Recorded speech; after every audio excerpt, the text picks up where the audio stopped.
Nos encontramos con el doctor Mario Teodoro Ramírez Cobian del Instituto de Investigaciones Filosóficas.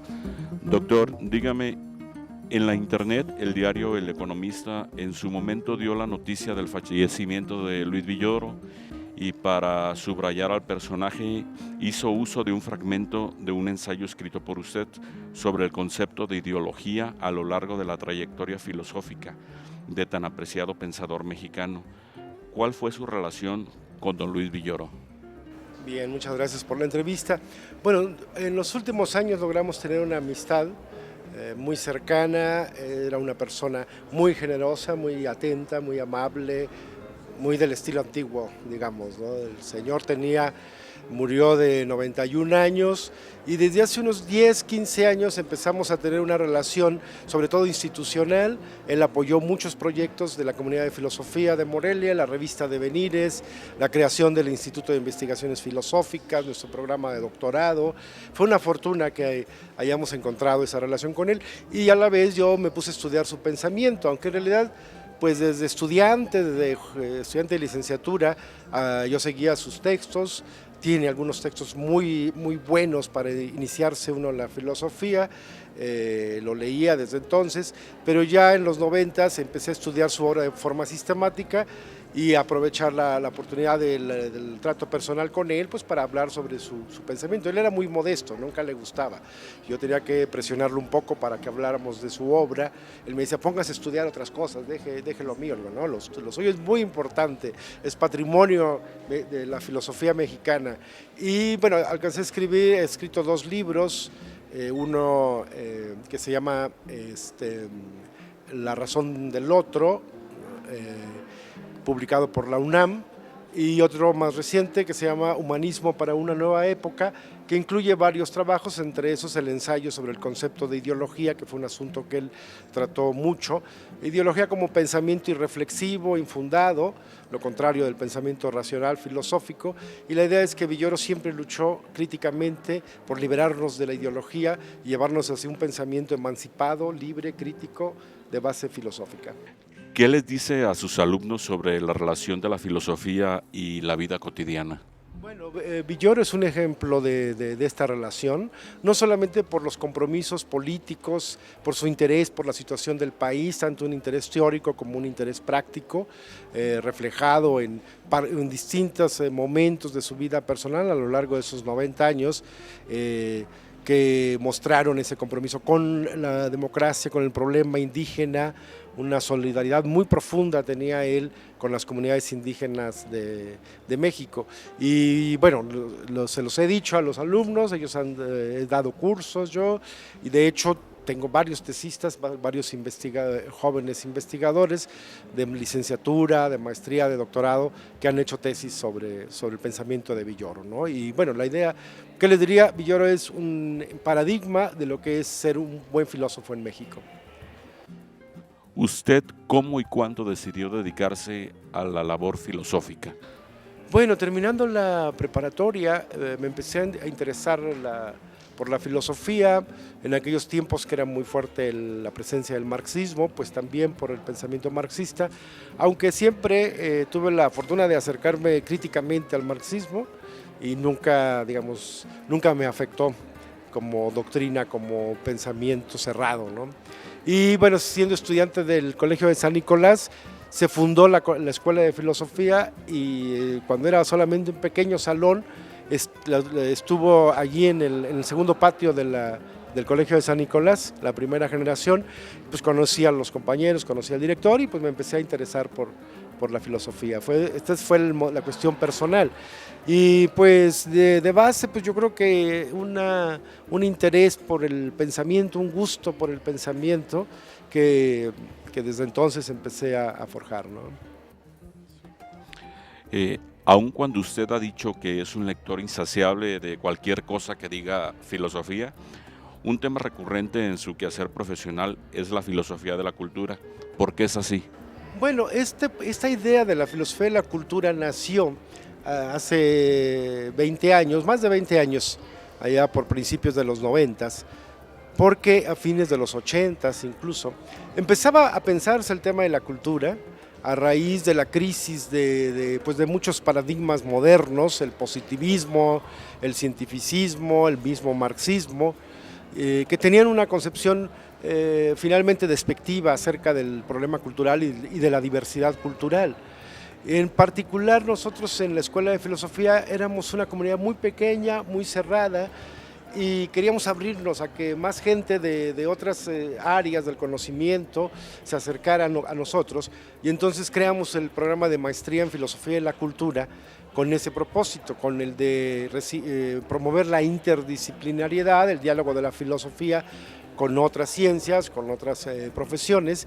Recibimos entonces estudiantes egresados de otras carreras, y eso fue el interés de la filosofía y la cultura. Por una parte, volver a pensar nuestra realidad concreta, la realidad mexicana desde la filosofía, que ya se había intentado por otros pensadores en el siglo XX, desde José Vasconcelos y Antonio Caso y luego Samuel Ramos, retomar esa tradición de filósofos mexicanos interesados por la realidad mexicana y por la cultura mexicana. Fue también un reencuentro con la tradición filosófica de México, con la filosofía que se hace en México, creyendo que, bueno, teníamos que, no podemos hacer filosofía nada más en el aire o pensando en Europa como si fuéramos europeos. Sí nos interesa la filosofía europea, pero nos interesa ver cómo aterrizarla en México, cómo se ha pensado desde México filosóficamente. Bien, doctor. Y sobre la filosofía de la ciencia, ¿cuál es la actualidad que se percibe? Bueno, la filosofía de la ciencia fue muy importante en el siglo XX, incluso desde el siglo XIX, porque había que hacer toda una defensa del pensamiento científico frente al pensamiento oscurantista, religioso de la antigüedad, ¿no? Tradicionalista. Pero yo creo que hubo un exceso de valoración y de interés por la ciencia que implicó descuidar otros aspectos de la cultura y de la realidad humana, como el aspecto moral, el aspecto político, etc. Yo creo que la filosofía de la ciencia sigue siendo muy importante, es la manera en que la filosofía se vincula con el resto de los saberes, pero ya no tiene la predominancia total que tenía hace unos 30, 40 años, ¿no? La divulgación del conocimiento se advierte en usted como una acción constante a través del periodismo y las conferencias. Desde una perspectiva general, ¿qué falta o pudiera ser prescindible en nuestro medio michoacano? Bueno, yo creo que tenemos recursos, tenemos capacidad, voluntad, gusto, nos falta más sistema, más organización, también más credibilidad de la sociedad, de las instituciones, pero bueno, afortunadamente en este caso de este Congreso, 17 Congreso Internacional de Filosofía de la Asociación Filosófica de México, logramos captar el interés de las autoridades, tanto del Estado como de la universidad, sobre la importancia de este evento, que no es solamente una cuestión académica, de filósofos profesionales, sino que aquí se hablan de cosas que pueden tener interés e impacto en la sociedad, y más en una sociedad como la nuestra, en una situación tan difícil, conflictiva, problemática, etcétera, pero que bueno, somos parte de esta sociedad y mostramos claramente con nuestro trabajo que Michoacán es muchas cosas y que tiene potencia, tiene capacidad intelectual, como tiene capacidad artística, como tiene capacidad cultural, y la verdad yo creo que esta es la base de la solución de nuestros problemas, que estos sujetos sociales, estos sujetos de cultura, que lo sabemos que los hay en el Estado, adquiramos más relevancia dentro del contexto sociocultural y que ya no sea todo cuestiones sobre información sobre delincuencia, narcotráfico, renuncia de funcionarios o encarcelamiento de funcionarios. Desde su perspectiva, ¿cuál es la relación que guardan las humanidades, en este caso la filosofía y las ciencias duras? En los últimos años se ha replanteado también. Hubo también en el siglo XX una oposición entre filosofía, entre humanidades y ciencias duras, física, matemáticas, que se consideraban las científicas en un sentido fuerte, verdadero, etcétera. Pero ha habido mucha crítica a ese modelo cientificista, al positivismo. Ha habido toda una revaloración, por ejemplo, del lenguaje como un medio del conocimiento, ¿verdad? Sin lenguaje no habría conocimiento, y el lenguaje es un producto histórico-cultural de la actividad humana. El lenguaje no es ciencia, el lenguaje es creatividad humana, ¿verdad? Trabajo colectivo y el lenguaje media toda nuestra visión del mundo, nuestra comprensión de la realidad. Y un científico, bueno, pues podrá tener muchos datos y mucha matemática, pero si no sabe hablar, si no sabe comunicarse lo mínimo, pues no va a tener ninguna trascendencia su actividad, su conocimiento. Entonces, varias corrientes de la filosofía han insistido en esto y afortunadamente ha habido un cambio en la propia campo de la epistemología, que se ha vuelto menos cerrada y más abierto a todos los aspectos humanos, éticos, lingüísticos, culturales, hasta el aspecto estético. La imaginación es parte del conocimiento científico, porque el científico tiene que elaborar esquemas, tiene que hacer dibujos, ilustrar teorías y bueno, también hay todo un elemento estético en la actividad científica, también la imaginación, ¿no? La creatividad para encontrar las hipótesis, las posibles respuestas a un problema que no se sabe bien cuál puede hacer. Esos son componentes no estrictamente metódicos, racionales, como se acostumbra a pensar siempre, ¿no? Entonces el pensamiento científico se ha abierto a las humanidades y las humanidades sí han aceptado que es necesario pues objetividad, rigor, no es necesario ser un positivista así de hechos y datos, pero sí se requiere también rigor dentro del conocimiento humanístico, ¿no? Entonces hay un acercamiento entre estas dos vías que van en oposición, hay ciertos ya cruzamientos entre ambas, ¿no?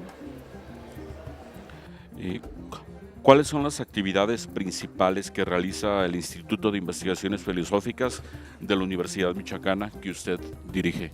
Bueno, pues tenemos, el instituto es joven, ya no es tan joven, pero tenemos un grupo pequeño de investigadores, estamos pensando, buscando la manera de hacerlo crecer. Muchas actividades se realizan en conjunto con la Facultad de Filosofía, que es la fuente de donde surge el instituto, como un proyecto pues, de aprovechar los recursos que hay para la investigación, que luego no llegan a las facultades, sino que llegan a los institutos. Y nosotros teníamos haciendo investigación desde hace 30 años, un trabajo de investigación muy fuerte, ya reconocido a nivel nacional y regional, por lo menos, si no mundial, sí, en Latinoamérica. En España, etcétera, hay un conocimiento del trabajo que hemos venido haciendo. Y lo que sigue pues es seguir reforzando, trabajamos en nuestras líneas de investigación, nuestras publicaciones y eventos como este que hemos organizado ahora, ¿no? De las actividades que usted ha realizado y realiza, ¿cuáles destaca y qué persigue con ellas? Bueno, pues yo te he tratado, me ha gustado, me ha colocado en esa situación mi trayectoria profesional, pues en la de tratar de moverme en todos los campos de la actividad académica, la investigación, que nunca he abandonado, la docencia, que he abandonado un poquito los últimos años, pero tengo ganas de retomarla porque es muy motivadora siempre la docencia, el contacto con los jóvenes, las publicaciones, el trabajo de gestión, el trabajo organizativo, de construir proyectos institucionales, ampliar nuestra relación con la comunidad filosófica nacional, que la hemos logrado bastante en los últimos años y con este evento, y también con la comunidad filosófica internacional. Entonces, pues buscar esa integración, mostrar el valor de la filosofía para la vida humana, para la vida social, para la vida cultural, que es el valor del pensamiento crítico, que no es pura negación, sino que también conlleva afirmación del diálogo, del sentido, de la comprensión, del entendimiento, etcétera, ¿no? ¿Desea agregar algo más, doctor? Pues agradecerles a ustedes y a todos los medios que han estado atentos a este evento, a la Universidad Michoacana, por el apoyo que hemos tenido para el Congreso y para la comunidad filosófica en general en la universidad, y al gobierno del estado por el apoyo que nos dieron también para tener este espacio del centro de convenciones para la realización de nuestro Congreso. Una pregunta más, doctor. ¿Qué opina usted sobre las revistas electrónicas? Actualmente la Coordinación de la Investigación Científica edita una revista que es meramente electrónica, que es leída en varios países. ¿Qué consejo, qué mensaje podría enviarles a todos los lectores, a los jóvenes principalmente? Yo creo que es el futuro, ¿no? del conocimiento. y del agenciarse información son los medios electrónicos, son muy útiles, son rápidos, funcionales. Ahora, hay ciertamente un descontrol, una diversidad de cosas en Internet que después no es fácil ubicar qué es válido y qué no es válido. Entonces, pero creo que es cuestión de irnos acostumbrando, de ir aprendiendo también ciertos tips para encontrar lo que es bueno y lo que no. Y también que las propias revistas pues logren una seriedad, una formalidad, ciertos criterios, ciertos códigos que a uno le permitan ubicar qué tan buena es esa X publicación o no. Muchas cobran. La revista Devenires de la Comunidad de Filosofía está en línea, es gratis y se imprime también. Tiene las dos modalidades y es accesible, no se cobra nada, puede acceder a ella en la página de Filosofía, quien guste. Creo que vamos a ir corrigiendo, vamos a ir aprendiendo, son medios que todavía son totalmente novedosos, ¿verdad? Todas las nuevas tecnologías que tenemos, pero vamos a ir aprendiendo. Ahorita incluso hay ciertos límites en los evaluadores a nivel nacional respecto a revistas electrónicas, pero yo creo que tenemos que ir para allá, es parte de la democratización también del conocimiento y del crecimiento y mejora de nuestra sociedad.